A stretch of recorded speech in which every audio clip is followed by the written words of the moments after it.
Ayy, look, ayy.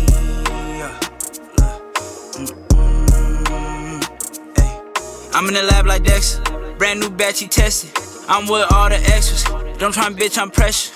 I'm the type to step on steppers, I'm the type to step on steppers. I'm the type to step on steppers, I'm the type to step on steppers. We got the Los Angeles Lakers.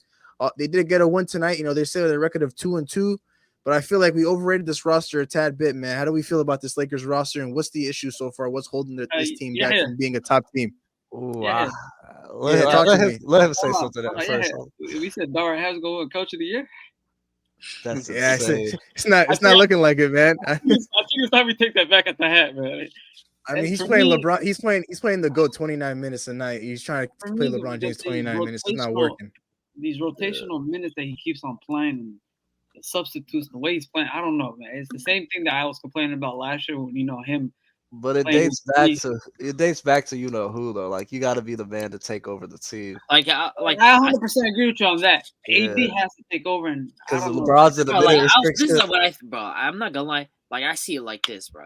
Like, you got to accept who AD is as a player right now. AD is a 23 to 24 points per game scorer every single night. You're gonna get that from him. You're not gonna get 30 a night. That's just not who Anthony Davis is. You're gonna get 23 to 24 plus his elite defense, defensive player of the year caliber defense. That's who AD is. I think at some point people have to accept that AD is not going to be a consistent offensive creator night in and night out. He's not going to be a vocal point on offense. Some nights you're going to get AD where he scores 28, and some nights you're going to get AD where he scores 21, and that's just the reality of things. My concern is, what does LeBron James look like moving forward? Because if LeBron James is unable to play more than 29, 30 minutes, if he's on a restriction, what does his roster look like, whoever's complimenting Anthony Davis? Because when you look at it, it's a potential that we probably overrated this roster because, Gabe Vincent's been garbage. Like, he's 0 for 11. He hasn't made a 3 yet. Cam Reddish has been struggling. Christian Wood has been off. He's been giving good minutes. I'll give him that. Christian Wood. But the thing about Wood is the minutes that he gets, right? He plays great, and then we take him out, and then we don't bring him. I was about to get to that right now. I think it's the same with Rui. He plays good for 8 minutes, especially in the Kings game. Especially in the Kings rotations. Game. I think Darwin had made a big mistake with how he took out Rui when he was starting to cook. And he started to give, and I feel like this should have been the year where he started to give guys like Max Christie a chance because we saw what Max Christie looked like in the summer league. We saw what he looked like when he was given minutes. I think the kid is a really, really good player, but he hasn't been given a chance yet. And then on top of that, you have Austin Reeves, who's been starting to struggle to kick off the season. I expect him to. He's not getting the calls.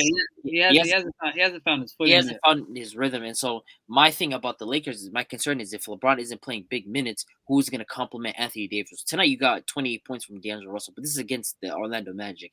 You're not going to get consistently 28 points from D'Angelo Russell. LeBron played 35 minutes. Yeah, he played 33, 34 minutes tonight. You're not going to consistently get that from D'Angelo Russell. So really, like, who's going to be complimenting AD night in and night out? Because LeBron's at 19 points, 20 points, 21 points, and he has to get to 35 minutes to score those. So I feel like with the Lakers, it's just this early in the season, the way we're doing breaking down the minutes for each player is we're filling out the team. A lot of new faces in the locker room. It is a lot of new names on the roster. We're just filling everything out. Christian Wood, great player on one side of the ball.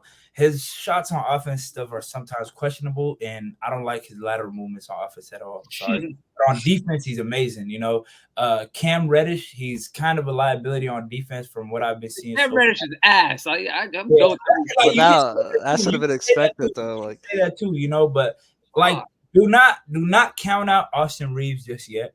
I would not say count out Gabe Vincent. He's a toss-up to me, you know what I mean? I feel like when he was in Miami, he fit right into that whole system.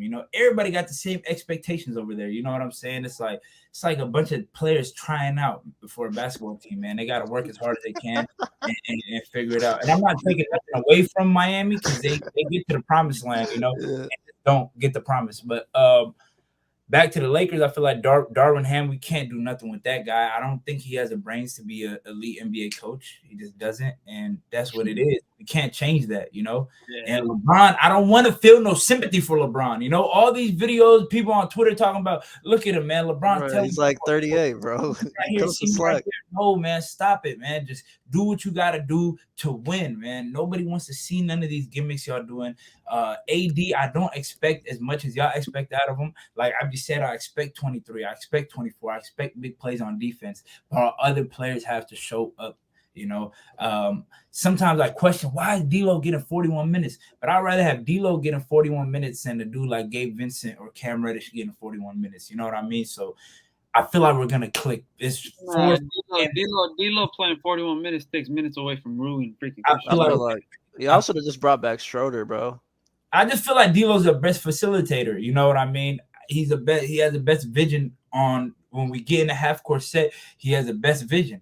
But we have egotistical players like LeBron that need the ball in their hands 24/7. You know what I mean? And I'm a true basketball guy, man. And it's not a 28-year-old LeBron no more. You know, we gotta figure out ways to win these games. You know, you're not gonna do that by LeBron rim running and missing it and then crying to the refs. That's not how we're gonna win. We're gonna get AD and D'Lo in a pick and roll sets. LeBron might have to play off ball at least 40 to 45% of the game, and that's how we're gonna win.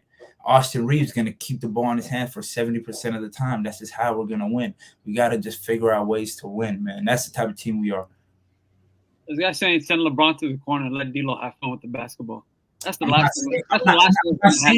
I mean, you can take it in that way. But what I'm saying is we can't run the ball. We can't run everything through LeBron. That's why he's saying basically he should take plays. That's why we fell short last year. LeBron wasn't the reason why we won any of the series in the playoffs. But that's what. Let me get to that. The two guys that stepped up, who were they? D'Lo stepped up against Memphis. No. But the two key guys, Reeves and Rui. Those are the two key guys that came in clutch for a lot of the big fourth quarters in the playoffs last year. Yeah, definitely those the two guys Grizzlies. have to take that next step this season. It's supposed to be those two guys supporting AD and LeBron. Those two guys can have off nights. Not really like off nights, but those two guys got to perform. They have to show up. That's what I'm saying. We paid those two guys. So I expect Reeves to come find his footing. But for me, Rui playing 8 to 12 minutes a game that's Darvin Ham's fault. You got to play your guy 20 to 25 minutes. We've seen how he produced playing a lot of minutes. We've seen how he produced when he was injected into the starting lineup. So for me to see his minutes get cut immediately going into the season, I don't know why, but it's a big issue. But for me, like the obvious question, who's going to step up? Those are the two guys for me, Reeves and Rui. You guys were talking a little bit about Anthony Davis, and you guys said the expectation for him is pretty much somewhere around like 21 to 23 points a game. Yeah, every single night. My expectation for him is one expectation, regardless of what these guys say. I need to see 28 and 13 or 30, 13 and 2. The thing is with Anthony Davis, though, it's like aside from that first game where he looked a little soft, even though he came out the gate. Last couple games been nice. He's had 30 points. He's had 30 points in 2 outings and over 12 rebounds every single game. So I feel like the thing is when Anthony Davis does good, right? When everybody hates on Anthony Davis and there's the game following that, he always performs, right? Just like how he did after that first game against Denver, puts up 30 and 12. But somehow, some way, if the Lakers don't win, nobody's getting the blame. Nobody's getting talked about on ESPN. Nobody's getting talked about on First Take and things of that nature on social media. It's just another Lakers loss. But all of a sudden, when the Lakers lose and Anthony Davis has somewhere around 17 and 9 or 21 and 10, like some low, very low to Anthony Davis' standards, that's when the conversation begins. I think the issue with Anthony Davis and the conversation surrounding him should be something about consistency. That's what he lacks. But when Anthony Davis performs and the Lakers still lose, people got to start questioning this whole roster from top to bottom. They also got to start questioning LeBron James, because some nights AD has it going and LeBron doesn't have it going. Tonight was a little bit different. Obviously, D'Lo had it going, AD had it going, and you didn't really need LeBron to get it going. But against the Kings last night, Anthony Davis had a monster game. LeBron James kind of had himself a very solid day. But at the end of the day, this roster as a whole, like LH mentioned, they're just kind of filling each other out. I feel like this roster is going to blow up a little bit at the trade deadline. A couple of guys that are on this roster right now will probably not be on this team post trade deadline. I'm sorry to say this, LH. D'Angelo Russell is one of those candidates that's probably going to be on the move. Some team is going to take that deal. That's probably why they're giving them so much minutes. They trying to have up the value. You know, add a little value to it. What's understood don't got to be explained. Yeah, I know the Sixers need a point guard. You know, so what's understood don't got to be explained. But I don't think we'll get anybody better than D'Lo. Uno in the Lake Show is what you're trying to say. Sixers need a point guard, man. You know, I feel like James Harden James Harden would obviously be a better fit for us. But we really don't know, honestly. You know, James Harden, I think it'd be a better fit for him. Bring a distraction to our locker room in a sense. You know, it's just everything surrounding. How's James Harden a distraction? The guy that led the league assists last year. How's he a distraction? You got to understand basketball. He plays ball. More than playing ball. You know, he plays ball. So what he has fun. I don't understand. You got to understand, man. The Lakers, when they have a big headline like, "Oh, James Harden is coming to LA," boom. Now that everybody's gonna talk about us winning the championship. That's expectation. Not distraction. When we have the potential to win the championship right now, listen. When we have the potential of winning the championship right now, if we get all our pieces together, you know, and then when we don't win the championship with James Harden, that's just gonna make us look even worse than we already are, you know. So it's just a whole lot of that. But I would say James Harden, you see, he led the league in assists last season, right? Am I wrong? Right or wrong? That is correct. Right? That's correct. Having AD and LeBron and people that can shoot on the wings, man, he's gonna flourish and really be a floor facilitator, man. So he'll be definitely a better suit for us. But that Sixers situation is kind of weird. I don't know who's gonna get Harden, honestly. It's good. I've been seeing it around, you know, but. I feel like, man, we just got to trust our point guards when we get in that half-court set, man. That half-court set, if you watch our games, it's just a whole bunch of ISO, try to force-feed AD. You know, our best AD plays come off of pick and rolls. I hate when we're 8 seconds into the shot clock and we're settling for a mid-range shot, which is a low percentage shot, you know, and then next thing you know, we have leads or we're down by 2 or 4 points, and then we settle for dumb shots like that. Now it's a 14-point lead. Now we're going into the half down by 14. You know, that's Laker basketball for you, and we need to switch that culture over there, man. I just think the one thing that the Lakers have kind of gone away from in comparison to the year they won the championship in the bubble was just their defensive identity. I just feel like you guys haven't been able to play that type of defense. And I'm not too sure if that's like a Darwin Ham situation or if that's like, you know, firing Frank Vogel, who was a defensive-minded head coach, or just not having the player personnel. I don't know what it is, man. Lakers don't play defense anymore. I think it's just personnel. You got LeBron James. You already know that guy's not going to play an ounce of defense. D'Lo's really not a great defender. Austin Reeves, he tries very hard, but you know, he's not a great defender at all. He can give you 100%, but he's not that athletic. He's not that fast. And I mean, AD is really. That's what I was saying. You guys are missing Schroeder. You should have brought him back. AD heart and soul of that defense, and AD does a lot for us there. A lot of other players can, you know, make a mistake and he can cover for them, and they can recover. And, you know, it goes a long way. I feel like the personnel is not really great defensive team. That's the thing, though, man.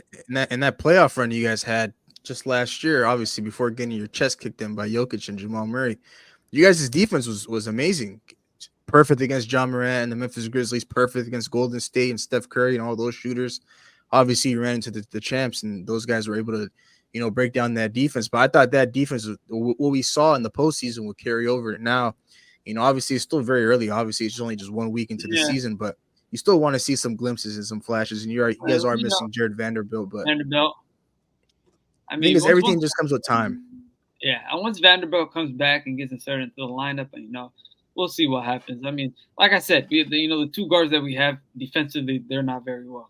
So, you know, Vanderbilt has to chase a lot of these elite point guards when he's playing. And that moves Reeves onto a small forward or D'Lo onto a small forward or a bigger player like a shooting guard. It's tough for him to, like in the Warriors series when D'Lo was playing defense, it was tough for him to guard Wiggins. Wiggins is a much bigger, stronger, you know, small forward. He's 6'8", 215. He's going to out-physical, you know, D'Angelo Russell. And that happens when we have to make that switch to put Vanderbilt on Curry. Low-key, with Vanderbilt out or Vanderbilt, like, coming back, you guys can run this lineup of, like, Reeves at the 1, what's it called? Torian Smith at the 2, LeBron at the 3, Rui at the 4, and then AD at the 5. Like, that's a crazy defensive lineup. It is a crazy defensive lineup, but we do take a hit on offense. Yeah, definitely. Like, it's gonna be nasty. Two guys that really can't really do much on offense. You know, in Prince, where he's a cornerstone, and Vanderbilt that has no jump shot. So obviously, defensive, it's great. You know, it helps, but Yeah, that's a good closing lineup if like you need the stops. Yeah, so defensively, like I said, AD is a heart and soul. You know, the way AD goes, we follow him. But like he's gonna lead us to the path. But a couple other players, man, they got to step up and put some effort to defense. And I'm speaking to LeBron James, you lazy fuck. 100%. And to pick up off of what you were saying, Henry, that falls along with us feeling each other out right now. You know what I'm saying? Figuring out the rotations. Got to know what works and what we need at certain points of the game. It's basketball, man. So we just. I do want to see lineups of AD and Christian Wood a lot more. I feel like them two on the court together, it produces a lot, and I feel like it's been successful these couple of games that we've seen them together on the court. I feel like we got to see that more. And I thought the spacing would be bad, but it meshes perfectly, So Christian Wood's he's not a bad 3-point shooter, so I feel like he can space the floor. I really want to see a lot more of that. I agree with you on that 100%. Record a new hit, then we making us a film. Wouldn't sign a deal if I got a couple mil. Been in the lab, now they throwing out deals. Seeing now late, now that's overkill.